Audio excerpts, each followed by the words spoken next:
अस्सलाम वालेकुम दोस्तों, आज की सुबह ईरान के लिए निहायत ही ज़्यादा दर्दनाक और स्याह रही है।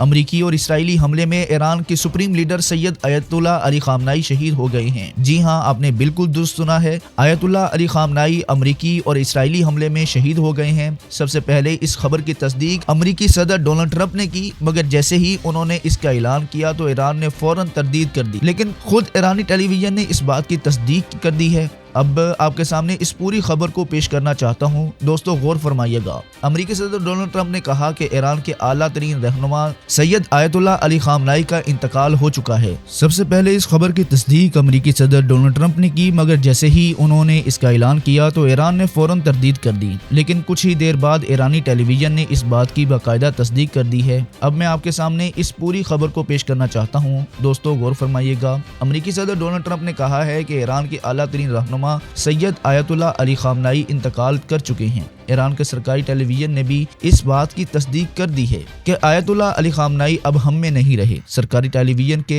प्रेजेंटेटर ने रोते हुए खामनाई की वफात की खबर सुनाई और बताया कि मुल्क में 40 दिन का सोग रहेगा। हफ्ते के दिन अमेरिका और इसराइल ने ईरान के कई शहरों पर हमले किए थे और एतवार की अलग सुबह अमेरिका के सदर ट्रुथ सोशल पर खामनाई की मौत के हवाले से दावा किया था। ट्रंप ने ट्रुथ सोशल पर लिखा, तारीख के सबसे बुरे लोगों में से एक खामनाई अब मर चुके हैं। उमरी मुजाहदत हुसैनी, कस्तकी पजीर, रूह बुलंद, मलकूती, निहायत मेहरबान, उम्मत रहबर, इमाम मुस्लिमीन सैयद आयतुल्लाह अली खामनाई अब हम में नहीं रहे। दोस्तों हकीकत यह है कि ईरान की तारीख में ये पहली बार हुआ है कि एक सुप्रीम लीडर एक बड़े हमले में शहीद किए गए हैं और कहीं न कहीं अमेरिका और इसराइल ने इन्हें शहीद बनाकर इनका मुकाम और बड़ा कर दिया है। ऐसा मुकाम कि ईरान की तारीख में इसकी बराबरी करना किसी के लिए आसान न होगा। दोस्तों अपनी स्क्रीन पर देखिए, यह है सैयद आयतुल्लाह अली खामनाई का घर और आप इसमें बाकायदा दो निशानात देख सकते हैं जहां इसराइली हमले के बाद मिसाइल आकर गिरे, और बाईं तरफ आपका घर और आप इसमें बाकायदा दो निशानात देख सकते हैं जहां इसराइली हमले के बाद मिसाइल आकर गिरे, और बाईं तरफ आप वाज़े तौर पर बड़ा सा गड्ढा भी देख सकते हैं। बताया जा रहा है कि उस वक्त supreme leader Syed Ayatollah Ali खामनाई उसी मुकाम पर मौजूद थे। इसराइल ये दावा कर रहा है कि उसके पास इस बात के सबूत मौजूद हैं कि खामनाई शहीद हो चुके हैं, और वो ये भी कह रहे हैं कि इनके पास वीडियो प्रूफ भी है, लेकिन अभी तक इसराइल ने वो वीडियो सबूत जारी नहीं किए। हमें इंतजार करना होगा और मैं आपको इसी प्लेटफॉर्म पर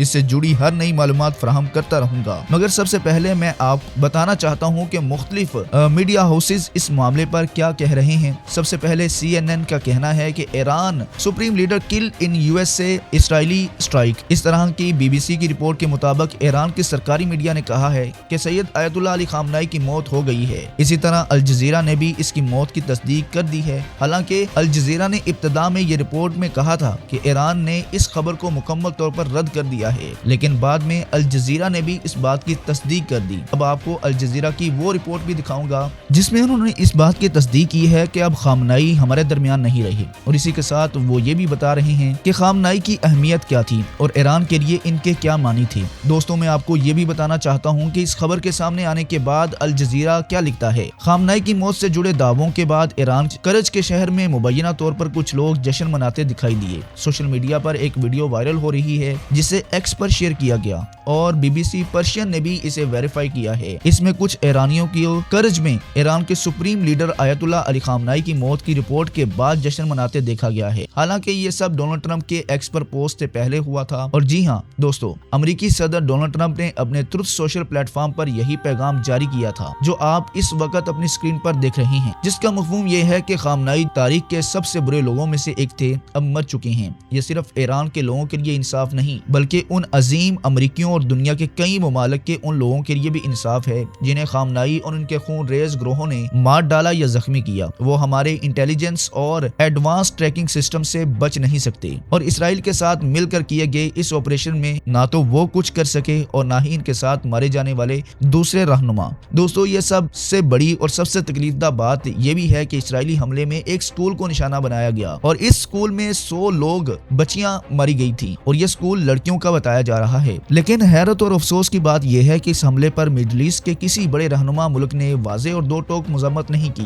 جی ہاں، آپ نے درست سنا، بہت سے لوگ ایران کو تنقید کا نشانہ بناتے رہے، لیکن اسرائیل کے اس حملے پر جس میں 100 سے زائد اسکول کی بچیاں ماری گئیں، کسی نے مضبوط آواز نہیں اٹھائی۔ اب خامنائی کی شہادت کے بعد یہ سمجھنا بہت ضروری ہو جاتا ہے کہ خامنائی کی اہمیت کیا تھی اور آگے اس کا اثر کیا ہوگا۔ خامنائی نے 1989 میں اسلامک ریپبلک کی قیادت سنبھالی، جب اس سے ایک دہائی پہلے اسلامی انقلاب کے رہنما آیت اللہ روح اللہ خمینی انتقال کیا۔ خمینی انقلاب کی نظریاتی طاقت تھی جس نے رضا پہلوی کی بادشاہت کا خاتمہ کیا، جبکہ خامنائی نے ایران کے فوجی اور نیم فوجی ڈھانچے کو نئی شکل دی۔ یہی ڈھانچہ ایک طرف ایران کے دشمنوں سے دفاع کرتا ہے اور دوسری طرف ایران کو اپنی سرحدوں کے باہر بھی اثر و رسوخ دیتا ہے۔ سپریم لیڈر بننے سے پہلے خامنائی 1980 کی دہائی میں عراق کے ساتھ خون ریز جنگ کے دوران ایران کے صدر تھے۔ اس طویل اور تھکا دینے والی جنگ اور اس کی حقیقت کہ کئی مغربی ممالک نے عراقی رہنما صدام حسین کی مدد کی، اس نے خامنائی کے دل میں مغرب خصوصاً امریکہ کے لیے گہرا عدم اعتماد پیدا کیا۔ یہی سوچ ان کے طویل دور اقتدار کی بنیاد بنی۔ اس سے یہ تصویر مضبوط ہوا کہ ایران کو ہمیشہ بیرونی اور اندرونی خطرات کے خلاف چوکس رہنا ہوگا اور دفاعی حالت میں رہنا ہوگا۔ دوستو، اس سے آگے بڑھنے سے پہلے میں ایک ضروری بات کہنا چاہتا ہوں۔ میرے پروگرام کے لیے آپ کا نوٹیفیکیشن کا انتظار مت کیجیے، میرے چینل کو ابھی سے سبسکرائب کیجیے، کیونکہ پل پل بدلتی صورتحال۔ اب بڑا سوال یہ ہے کہ خامنائی کی شہادت کے بعد کیا ہوگا؟ ڈونلڈ ٹرمپ مسلسل کہہ رہے ہیں کہ ایرانین ریولوشنری گارڈ کورپس یعنی IRGC اور ایرانی فوج کو ہتھیار ڈال دینے چاہیے، لیکن جو اشارے وہاں سے مل رہے ہیں فی الحال ایران جھکنے کے لیے تیار نہیں۔ سب سے پہلے میں آپ کو بتانا چاہتا ہوں کہ خامنائی کی شہادت کے بعد IRGC کیا کر رہا ہے۔ دوستو غور فرمائیے گا، IRGC کے پبلک ریلیشن نے اعلان کیا ہے کہ آپریشن ٹرو پرومس 4 کی تیسری اور چوتھی لہر شروع کر دی گئی ہے۔ یہ کارروائی ہفتے کی 28 فروری 2026 کو اسلامک ریپبلک کے خلاف امریکی اسرائیلی حملے کے جواب میں کی جا رہی ہے، جبکہ اس وقت تہران اور واشنگٹن کے درمیان عمان کی ثالثی میں نیوکلیئر مذاکرات بھی جاری تھے۔ IRGC نے اتوار کی صبح اپنے تیسرے بیان میں کہا کہ یہ آپریشن مسلسل امریکی اور زائنسٹ رجیم یعنی اسرائیل بڑے فوجی اور سیکورٹی ٹھکانوں کو نشانہ بنا رہا ہے۔ بیان کے مطابق اس بار ٹرو پرومس 3 سے زیادہ ایڈوانس میزائل استعمال کیے جا رہے ہیں جو زیادہ پریسائز اور زیادہ تباہ کن ہیں۔ بیان میں یہ بھی کہا گیا ہے کہ IRGC کی فورسز علاقے میں دشمن کی اسٹیٹک اور موبائل ٹارگٹس کو ایرانی میزائل اور ڈرون سے نشانہ بنانے کی مکمل طور پر تیار ہے۔ اس سے پہلے IRGC نے یہ بھی دعویٰ کیا ہے کہ ایک امریکی جہاز کو ایرانی نیوی کے میزائل سے شدید نقصان پہنچا ہے۔ دوستو، یہ بات بھی واضح ہے کہ امریکہ اور اسرائیل نے ایران کے 24 صوبوں کے کئی شہروں میں اسٹرائک کی تھی، اور وہ بھی ایسے وقت میں جب ٹیکنیکل سطح پر مذاکرات دوبارہ شروع ہونے والے تھے۔ آپ جانتے ہیں کہ پیر کو امریکہ اور ایران کے ٹیکنیکل ٹیمیں کے درمیان بات چیت شروع ہونے والی تھی، لیکن خامنائی کی شہادت کے بعد یہ مذاکرات راستہ مکمل طور پر پٹری سے اتر چکا ہے۔ اب میں آپ کی توجہ ایران کے ایک بڑے رہنما علی لالجانی کے بیان کی طرف دلانا چاہتا ہوں۔ علی لالجانی جو پہلے سپریم نیشنل سیکورٹی کونسل کے سیکرٹری ہیں، انہوں نے کہا ہے کہ ایرانی عوام امریکہ اور اسرائیل کے ان حملوں پر پچھتانے پر مجبور کر دے گی۔